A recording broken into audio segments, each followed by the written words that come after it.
Most people love lighting a candle to bring a little ambiance, relax, and really embrace that cozy feeling inside their home. But what if that tiny little flame was actually polluting your indoor air and making your home an unhealthy space? A few years ago, I was helping a client work to improve their indoor air quality. And while we were assessing their home, as soon as she lit that candle, everything in the room changed. Within minutes, the air reading spiked, not from paint, not from cleaning products or dust, but from a single candle. That moment completely changed how I think about candles in the home. Candles might seem harmless, but most conventional candles, paraffin, synthetic fragrances, even some soy blends, release volatile organic compounds and ultra-fine particles. These pollutants actually stay in the air for longer than just the time you're burning the candle, and they impact your lungs, your nervous system, and your overall health. But the good news is there are safer ways to enjoy candles in your healthy home. 100% beeswax candles, scented only with organic essential oils, burn cleaner, they produce less soot, and reduce the pollutants in your home. Today, I am covering everything from what type of candle to purchase to the safest and healthiest ways to use candles inside your healthy home. By the end of this video, you'll know how to burn candles safely without compromising your indoor air. If you love candles, but you also love your family's health, then stay with me. Welcome back. I'm Amanda. I'm a building biologist, a certified home inspector, and a healthy home expert. And I'm the owner and creator of Healthy House on the Block, where I empower you with advice, tips, strategies, research on how to create a home that actually supports your health and wellness rather than burning it down. So I used to be the queen of scented candles, and I have since changed my ways, but every now and then I do like to have a candle going in the winter, around the holidays, to really make the environment cozy at home. Over the years, I've actually learned that there are safer ways to extinguish a candle, light a candle, and which candles I should be using to really make sure that my indoor air quality is not compromised. And that's exactly what I'm going to show you today. Candles often feel harmless. I mean, they're cozy, they're nostalgic. I think they're beautiful. And most of us grew up with them and never thought twice about lighting one. But when you start paying attention to your home's indoor environment, candles deserve a much closer look. Anytime you burn a candle, you are creating combustion inside your home. And that process produces soot, volatile organic compounds, and tiny particles that stay suspended in your air long after the flame is out. And in a well-sealed home or a room with limited ventilation, those emissions build up and contribute to indoor air pollution in ways that genuinely affect your family's health. So the act of burning means that any toxin in the candle gets a fast track into your air you're breathing. And this is why even candles that appear safer on the surface often aren't any better than conventional options once they're lit. It's the burning process that changes everything. So with conventional candles, the problems usually come from three places: the wax, the fragrance, and the wick. We're going to go deeper into each one of these so you understand not just what to avoid, but why it matters. So first and foremost, paraffin wax. This is the most common material used in candles. So paraffin wax is the most common material used in candles, and it's made from a chemically bleached petroleum waste product. So when you burn paraffin, you're essentially releasing the byproducts of petroleum combustion into your indoor air. Now, paraffin is a known carcinogen, but in truth, the problems don't actually stop there. When paraffin wax burns, it releases toluene into the air. Now, toluene is a chemical that has been shown to negatively affect both the central nervous system and the neurological system. So the effects are subtle, but they are cumulative. And this is exactly why they're so easy to overlook. You don't feel immediate symptoms when you're burning a paraffin candle, but over time, that exposure adds up. So paraffin combustion also releases benzene. I've talked about this before. It's a natural component of crude oil and natural gas that's used industrially as a solvent. Benzene is highly toxic and has been definitively linked to cancer. So again, this isn't about one candle causing immediate harm. It's about the reality that every time you light that candle, you're introducing these compounds into your space where your family breathes, plays, and sleeps. Soy candles are often marketed as cleaner, greener alternatives to paraffin, but the reality is there's more complicated things we need to be looking at.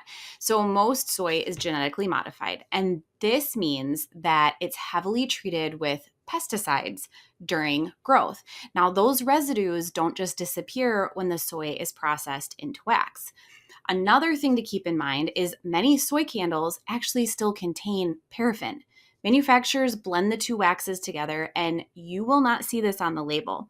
Even if it is pure soy, the combustion still produces different toxins with the soot. So, burning soy may create slightly less pollution than paraffin, but it's not the clean solution it's presented as. And when those combustion byproducts enter your air, they kind of linger, they settle on surfaces, and they contribute to the overall toxic load inside your home. Are you a little unsure about where you even should be starting with the healthy house? Like, what are the first steps? After 10 plus years of hands-on experience, I know what those first steps are, and I know the steps to take that won't have you spending lots of money in the beginning, but will get you excited for all of the changes and all the potential that your house has. The truth is, creating a healthy house doesn't have to be really expensive. It doesn't have to be really complicated. You just have to know the exact steps to take. Anybody can check things off a list, and that's exactly what I'm here to help you do. My free ebook is an amazing resource to help you get started on getting toxins out of your house and creating healthier habits, and also planning for the future for some of those bigger changes. I talk about synthetic fragrance constantly because it honestly shows up everywhere, and it's one of the most deceptive ingredients on any label. So, under the single word fragrance, manufacturers can hide dozens of undisclosed chemicals, and this includes phthalates, petrochemicals, volatile organic compounds, and even more. Phthalates are hormone disruptors and they interfere with your endocrine system. This regulates everything from your metabolism to your mood to reproductive health. And those petrochemicals have been linked to birth defects, to nervous system disorders, allergies, and even cancer. And then VOCs, those quickly enter your indoor air and they stay there for a while, especially in spaces without good ventilation or high levels of humidity. So when you burn a candle with synthetic fragrance, those chemicals are released into your air almost immediately. Manufacturers intentionally add compounds to make the scent last as long as possible. And this means that you are exposed for hours after that candle is blown out. And honestly, that lingering smell that you really love, it's actually chemical residue suspended in the air your family is breathing. Another component within candles is the wick. So some candles contain wicks with a metal core, and this is often made with lead or with zinc. So while lead wicks were banned in the US years ago, they're still found in imported candles, and zinc or tin cores are still very common. So there's a study conducted in Michigan, and what it found was that burning a candle with a metal core wick for just 2 hours resulted in airborne lead concentrations that exceeded safe levels for human exposure. We always want the level to be zero, but there actually is a small limit that the EPA allows, and it was even over this. So what's even more concerning is that the lead from the candle fumes deposited onto floors, walls, and even furniture.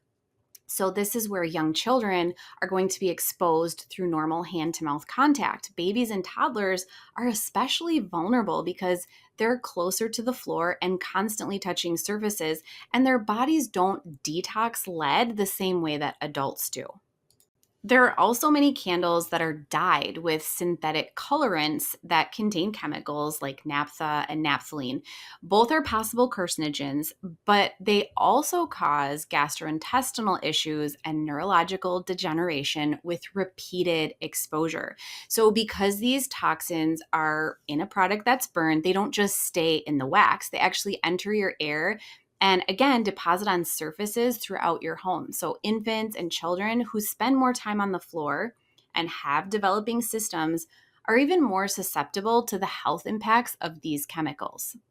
Now, once you understand what to avoid, the next step is knowing how to shop for your candles that actually support your healthy home.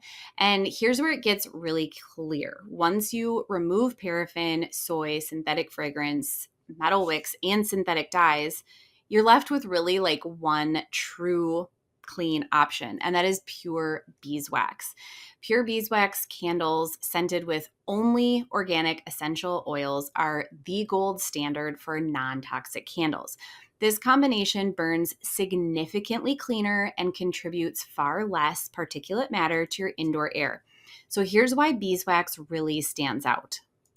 When the wick is properly trimmed, beeswax produces very little soot.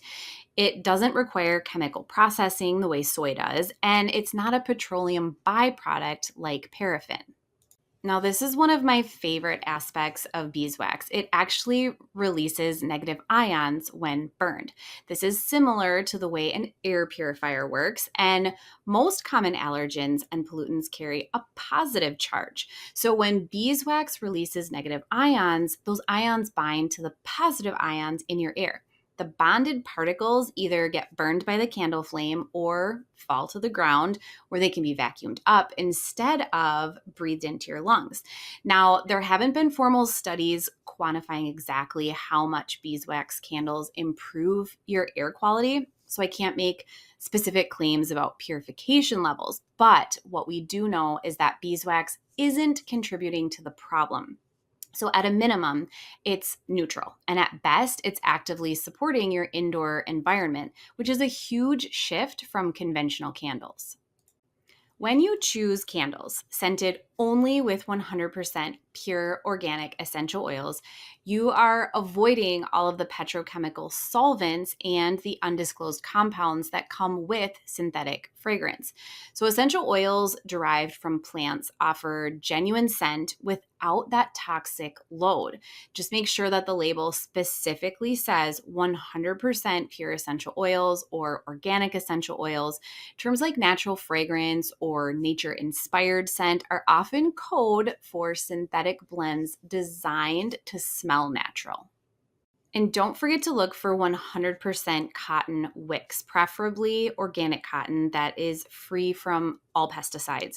Cotton burns cleanly and evenly without the risks associated with the metal cores we talked about. If you can confirm that the cotton is organic, that's even better as it eliminates any pesticide residue that could enter your air during combustion. So, all of these brands prioritize transparency, clean ingredients, and truly non toxic formulations.